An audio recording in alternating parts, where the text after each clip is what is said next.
ప్రజాపాలన ప్రగతి ప్రణాళిక 99 రోజుల కార్యక్రమంలో భాగంగా వరంగల్ జిల్లా నర్సంపేట పట్టణంలో పోలీసులు నార్కోటిక్ విభాగం ఆధ్వర్యంలో విద్యార్థులతో కలిసి నాశా ముక్త్ తెలంగాణ ర్యాలీ నిర్వహించారు।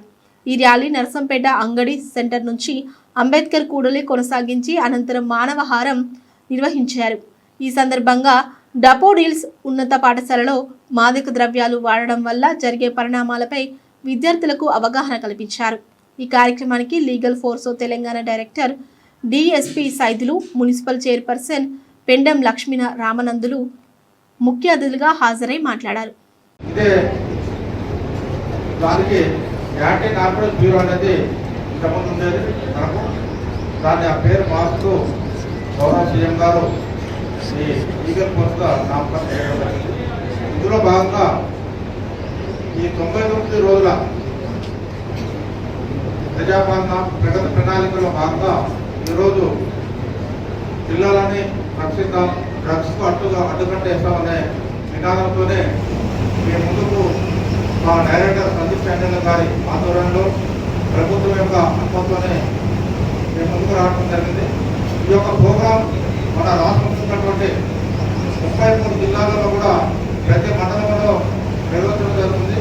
ఈ మండలానికి ఉన్నటువంటి ఆల్ ఆఫీసర్, మండల ఆఫీసర్, చైర్మన్ మేడం గారు, తర్వాత వారి యొక్క సిబ్బంది, వారి యొక్క కౌన్సిలర్, రెస్పెక్టర్లు, మండలంలో ఉన్నటువంటి ఆల్ డిపార్ట్మెంట్ ఆఫీసర్స్కు మరియు స్కూల్ టీచర్స్కు, విద్యార్థులకు ఆ యొక్క ముందుగా నమస్కారాలు తెలియజేసుకుంటూ, మనము ఒక ముఖ్య ఉద్దేశం ఏంటంటే ఈ డ్రగ్స్ అనేది మన పొరుగు దేశాలు అయితే ఉన్నాయో అంటే వారు మన అభివృద్ధిని ఓర్చుకోలేక కొంతమంది మన దేశానికి డ్రగ్స్ను సరఫరా చేస్తూ ఉన్నారు, సింథటిక్ డ్రగ్స్ని।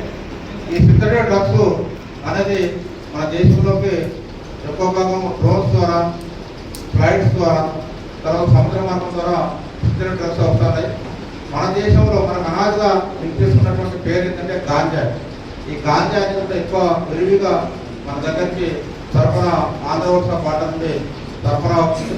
ఈ డ్రగ్స్ బారిన పడి మన పిల్లలు, మన యూత్ ఏదైతే మనకు దేశానికి పట్టుకుంటుగా ఎదగాల్సిన వారిని ప్రూవ్ చేసుకొని వారి డ్రగ్స్కి అలవాటు చేయడము చేస్తూ ఉన్నారు। ఎందుకంటే అక్రమ సంపాదన కోసం కొంతమంది ఉండి ప్రయత్నిస్తూ కొందరిలో సొసైటీలో కొంచెం అక్రమ సంపాదనలో పైకి ఎత్తాలని ఒక ఉద్దేశంతోనే మన ఆరోగ్యాన్ని, మన జీవితాన్ని, మన దేశ అభివృద్ధిని అడ్డుకునేందుకు వాళ్ళు ప్రయత్నిస్తున్నారు। అదేవిధంగా మన యొక్క వీక్నెస్ చూసుకొని ఇతర కోటి కౌన్సిల్ సభ్యులందరికీ కూడా మరియు మీడియా మిత్రులకు, చిన్నారులకు అందరికీ కూడా ధన్యవాదాలండి। తెలంగాణ రాష్ట్ర ప్రభుత్వం మన ముఖ్యమంత్రి గారు చేపట్టిన 99 రోజుల ప్రజాపాలన ప్రగతి ప్రణాళికలో భాగంగా రాష్ట్రంలోని యువకులందరినీ కూడా చైతన్యవంతులను చేయడం కోసం మద్యపానం, మత్తు పదార్థాలకు దూరంగా ఉండాలనే ఉద్దేశంతో ఈ కార్యక్రమాన్ని నిర్వహించడం జరిగింది। పిల్లలందరూ కూడా అంటే ఇప్పుడు చిన్నపిల్లలు అంటే 10th క్లాస్ 9th క్లాస్ పిల్లలు ఉన్నట్టున్నారు ఇక్కడ, ఇక ఇంటర్కి వెళ్ళే వరకు మీకు ఇలాంటివన్నీ తెలుస్తాయి। ఇప్పటి నుంచే మీరు మీ తల్లిదండ్రుల కష్టాన్ని దృష్టిలో పెట్టుకొని మంచిగా చదువుకొని ఎలాంటి దురలవాట్లకు లోను కాకుండా మంచిగా చదువుకొని రాష్ట్ర భవిష్యత్తు మీ చేతిలోనే ఉంది కాబట్టి మంచిగా చదువుకొని మంచి ఉద్యోగాల్లో స్థిరపడాలి, ఇలాంటి అలవాట్లన్నిటికీ కూడా దూరంగా ఉండాలని ఈ సందర్భంగా కోరుకుంటున్నాను।